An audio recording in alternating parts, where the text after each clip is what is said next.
Assalamualaikum warahmatullahi wabarakatuh. Kami dari kelompok 6 kelas F akan menjelaskan tentang System Application and Processing.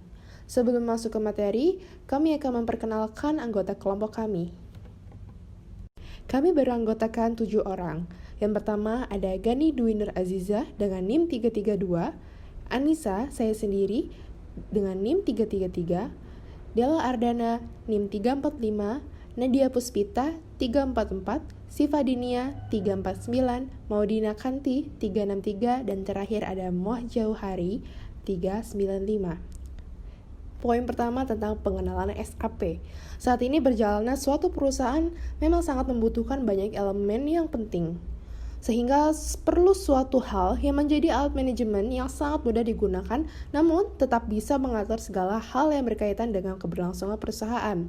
Salah satu alat untuk mengatur berbagai urusan perusahaan adalah SAP. Mungkin bagi kita masih bertanya-tanya, apa itu SAP ya kan? Nah, untuk mengetahui apa itu SAP, maka di sini kami akan membahas beberapa hal mengenai pengertian SAP itu sendiri, serta akan membahas mengenai SAP yang lain, agar kita bisa paham tentang SAP secara keseluruhan.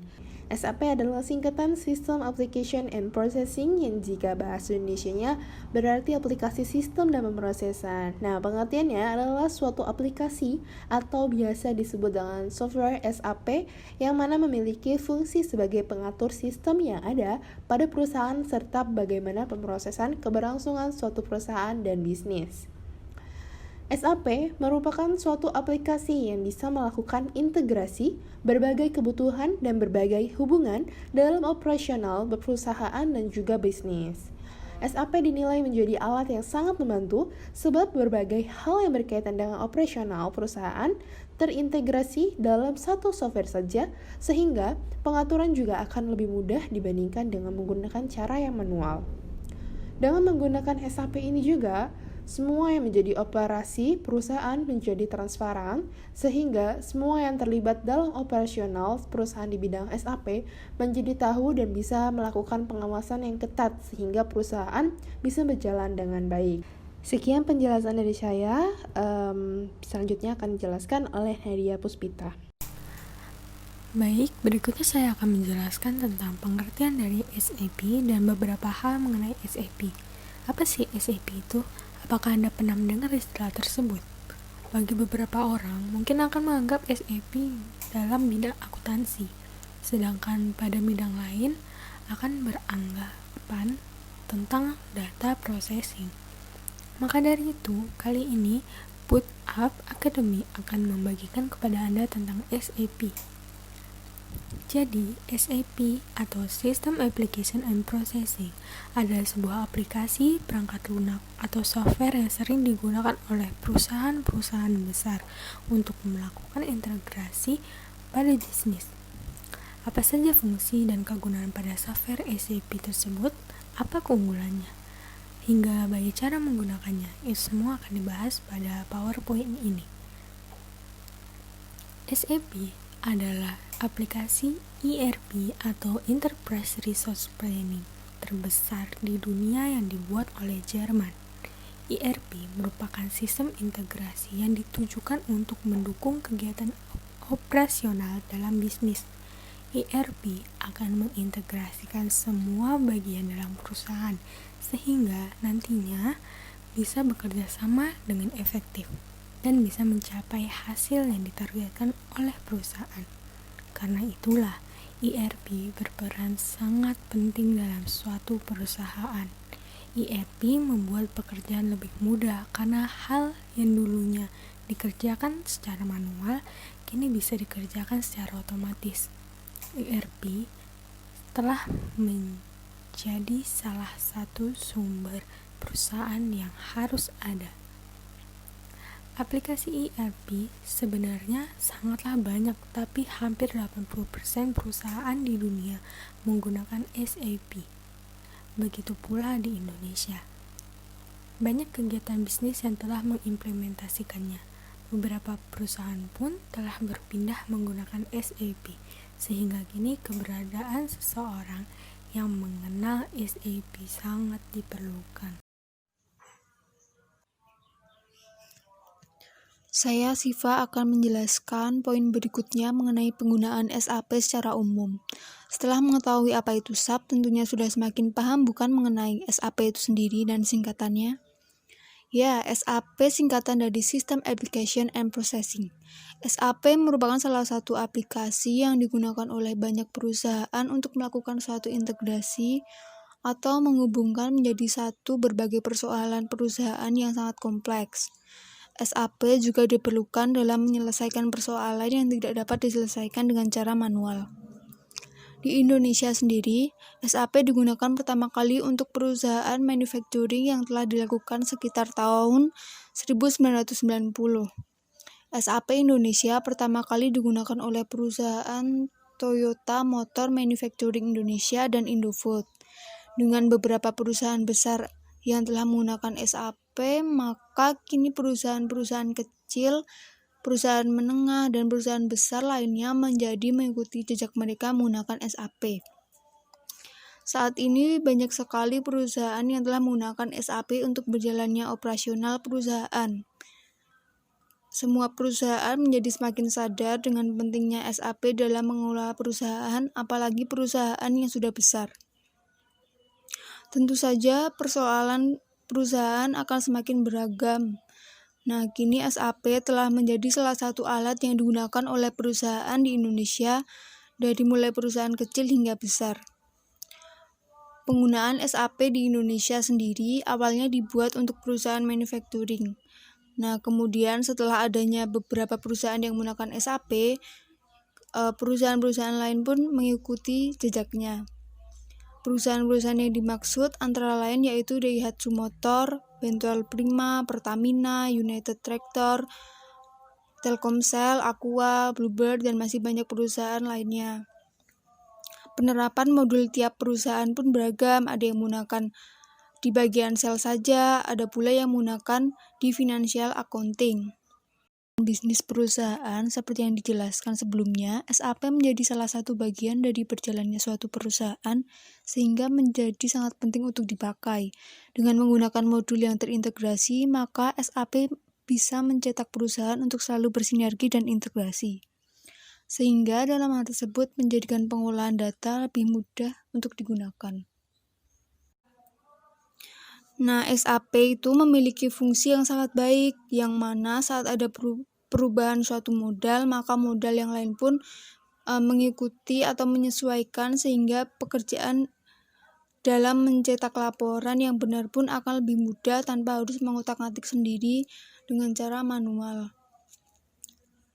Bahkan dengan cara manual itu sangat berisiko, sangat besar, menimbulkan kesalahan dan tidak efektif. Selanjutnya, materi akan dijelaskan oleh Dina. Selanjutnya, saya akan menjelaskan tentang pentingnya SAP untuk keberlangsungan perusahaan. Seperti yang dijelaskan sebelumnya, bahwa SAP ini banyak digunakan oleh perusahaan untuk melakukan suatu integrasi atau menghubungkan menjadi satu berbagai persoalan perusahaan yang sangat kompleks. Namun, lebih dari itu, penggunaan SAP ini banyak keuntungannya, yaitu yang pertama, dalam penggunaan SAP Business One bisa memberikan real-time processing, di mana semua proses bisa dilakukan langsung di mana saja. Karena SAP itu terintegrasi, maka jika ada suatu perubahan dalam satu modul, maka modul yang lainnya pun akan ikut berubah secara otomatis. Dengan perubahan yang otomatis itulah, sehingga prosesnya bisa langsung dilihat pada waktu itu tanpa harus menunggu beberapa waktu lagi untuk melihat hasilnya. Namun, hal tersebut ada syaratnya, di mana dalam penggunaan sumber datanya harus satu kesatuan atau menggunakan sumber data yang sama. Jika tidak, maka tidak akan berefek apapun. Lalu yang kedua, dengan menggunakan SAP Gold Partner, maka kita bisa memberikan data yang transparan bagi para petugas yang masuk dan berkecimpung dalam hal tersebut, sehingga saat terjadi suatu pengubahan data, semua user bisa mendeteksi dan bisa diakses dengan mudah. Selain itu, Dengan adanya transparansi seperti ini, jika sampai ada user yang melakukan kecurangan, maka bisa dilihat dengan langsung. Oleh karena itu, kecurangan-kecurangan seperti ini bisa diatasi dengan aplikasi SAP. Modul SAP. Modul ini merupakan program yang dibuat untuk satu sistem tertentu. Contoh modul SAP yaitu Sistem Informasi Keuangan. Jadi, para programmer nantinya membuat modul Sistem Informasi Keuangan. Modul ini kemudian akan dioperasikan. Kerennya yaitu perusahaan cabang yang lain bisa melihat kemajuan datanya karena telah terintegrasi semua bagian dalam perusahaan. Contoh mudahnya yaitu saat departemen perusahaan di Semarang mengeluarkan barang baru, manajer akunting di kantor pusat Jakarta sudah dapat melihat pergerakan barangnya. Begitu pula untuk urusan lainnya. Semuanya akan terintegrasi sehingga memudahkan kinerja suatu perusahaan. Jika modul yang digunakan tiap perusahaan itu berbeda-beda, tergantung kebutuhannya. Namun, modul yang sering dipakai oleh suatu perusahaan antara lain yaitu Financial Controlling, Material Management, Human Resource, Sales Distribution, Production Planning, dan Plan Maintenance. Modul-modul tersebut tentu dibuat oleh ahlinya atau mereka yang sudah berpengalaman. Karena banyaknya perusahaan yang telah menggunakannya, kini programmer SAP handal sangat banyak dibutuhkan. Keuntungan menggunakan SAP. Setelah mengetahui pembahasan tentang dan pengertian SAP, Anda tentu bisa memperkirakan keuntungan jika menggunakannya. Keuntungannya sangatlah banyak. Berikut penjelasan lebih lanjutnya. Real-time processing. Maksud dari real-time processing adalah proses bisa diakses langsung di mana saja setelah data diupdate. Seperti yang telah dijelaskan sebelumnya bahwa SAP itu terintegrasi. Jadi, jika ada perusahaan di modul 1, maka modul lain yang memiliki informasi berkaitan pun akan ikut terupdate dan akan memperbarui secara otomatis. Jadi, prosesnya langsung bisa dilihat saat itu juga di modul lain ataupun tempat lain. Agar lebih paham, permisalannya begini. Saat user di suatu perusahaan menginput data di modul atau sistem rencana produksi, maka sistem di cabang perusahaan atau di kantor perusahaan pusat pun akan terupdate saat itu juga, sehingga user lain bisa langsung melihat perubahannya. Tidak hanya itu, perusahaan juga terjadi di sistem yang bersangkutan, seperti sales dan distribusi. Jika rencana produksi mempengaruhi sales distribusi, maka data di sistem tersebut juga akan terupdate secara otomatis. Namun, integrasi otomatis tersebut akan terjadi jika memenuhi syarat. Syaratnya yaitu perusahaan menggunakan SAP harus menggunakan sumber data yang sama. Data yang dimaksud bisa data apapun, baik data produk, data vendor, ataupun data customer. Transparansi data. Karena data terintegrasi, maka semua user bisa mendapatkan informasi yang paling update yang diinput oleh user lain. Transparansi data ini dalam satu sisi sangat menguntungkan karena semua kegiatan dan semua input data bisa terlihat dan bisa diakses oleh siapapun, sehingga jika ada user yang ingin memanipulasi data, maka peluang keberhasilannya sangat kecil.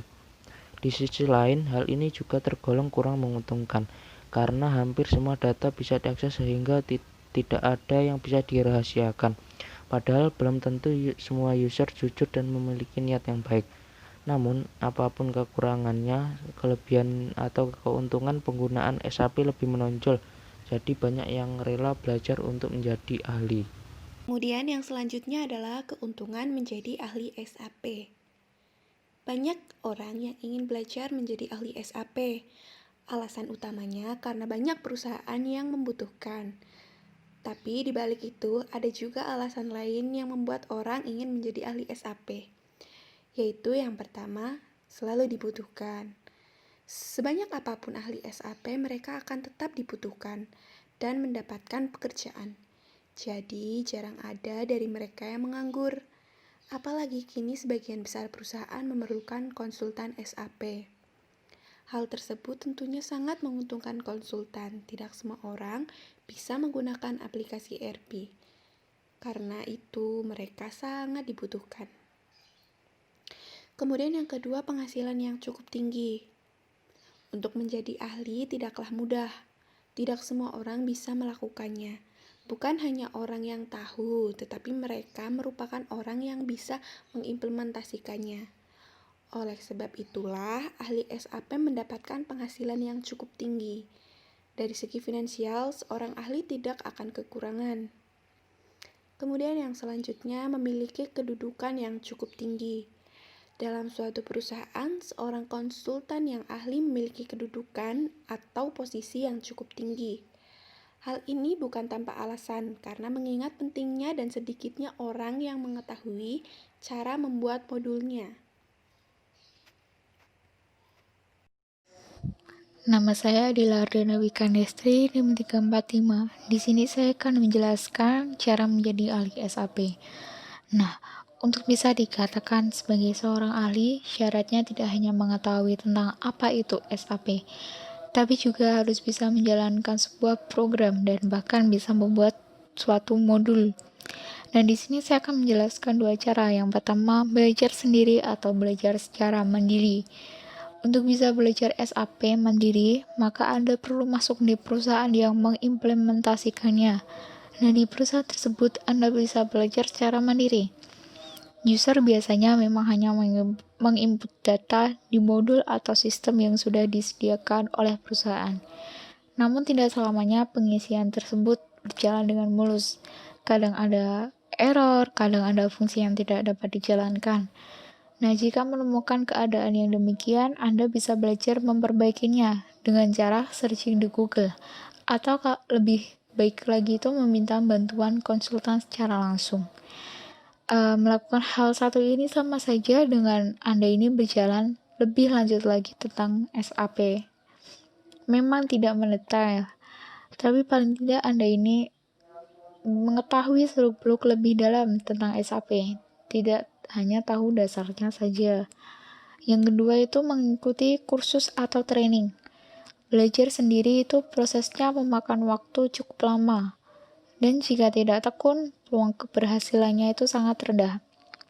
Bila Anda ingin benar-benar menjadi ahli SAP, maka Anda harus ikut suatu kursus atau training resmi. Sebenarnya sudah ada mata kuliahnya di beberapa kampus di Indonesia, tapi tidak semua orang bisa belajar di kampus tersebut. Nah, solusi lain bagi yang tidak bisa belajar di kampus yaitu dengan ikut suatu kursus atau training resmi. Anda bisa dengan mudah menemukan kursus SAP itu di internet.